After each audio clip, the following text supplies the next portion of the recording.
अस्सलामुअलैकुम everyone, welcome to my channel Hyderabad time news. Owaisi साहब ने नाराज़गी जताई है महाराष्ट्र गवर्नमेंट की तरफ। आगे वीडियो में देखिए। के बनाकर जलाए पूरे महाराष्ट्र में।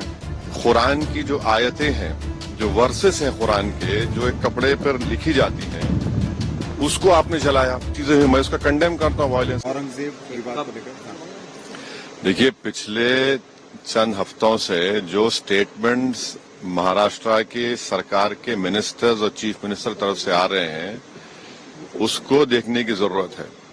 और सबसे बड़ा प्रोवोकेशन तो वो सत्ता में है, गवर्नमेंट में है, और गवर्नमेंट प्रोवोकेटिव स्टेटमेंट्स दे रही है।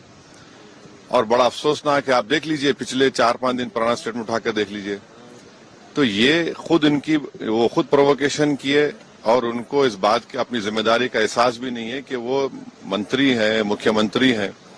और दूसरी बात यह है कि आपने कई तस्वीर किसी बादशाह के बनाकर जलाए पूरे महाराष्ट्र में, कोई रिएक्शन नहीं हुआ, तो आपको तकलीफ हो गई।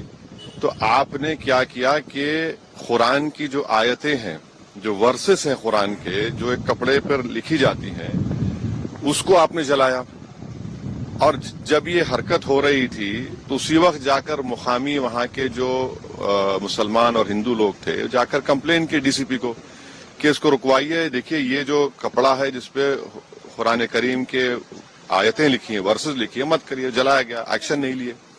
उसके बाद शाम में ये सब चीजें हुई। मैं उसका कंडेम करता हूँ वायलेंस का, मगर इसको टोटल देखिए आप कि जो स्टेटमेंट्स एमिनेट हुए हैं, जो स्टेटमेंट दिए गए हैं मिनिस्टर्स की तरफ से, अभी भी दिए जा रहे हैं, भाई आप रूल ऑफ लॉ को फॉलो करिए ना। आप तो भारत के संविधान पर आपने ओथ लिया है, तो आप कैसे प्रोवोकेटिव स्टेटमेंट्स क्यों दे रहे हैं आप?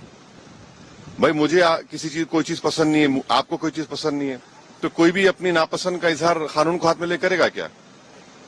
ये देखने की जरूरत है। तो ये बहुत गलत हो रहा है, सरकार की जिम्मेदारी है, ये सरकार की गलती है, इंटेलिजेंस की फेलियर है। उस जगह जहां से महाराष्ट्र के मुख्यमंत्री आते हैं, और ये जो वायलेंस हुआ है हमारे केंद्रीय मंत्री के घर के करीब है पूरा, ये बड़ी गलत बात हो रही है। अब हो गया। फडणवीस साहब ने कहा है कि ये बहुत रिग्रेटेबल है, बहुत दुख की बात है कि स्टेट एक्सचेकर से औरंगजेब के कब्र की देखभाल करनी पड़ती है। आप सत्ता में हैं, आपके जो आइडियोलॉजी है उसको बाजू रखिए। आपकी आइडियोलॉजी होने चाहिए भारत का कॉन्स्टिट्यूशन और रूल ऑफ लॉ को अपहोल्ड करना।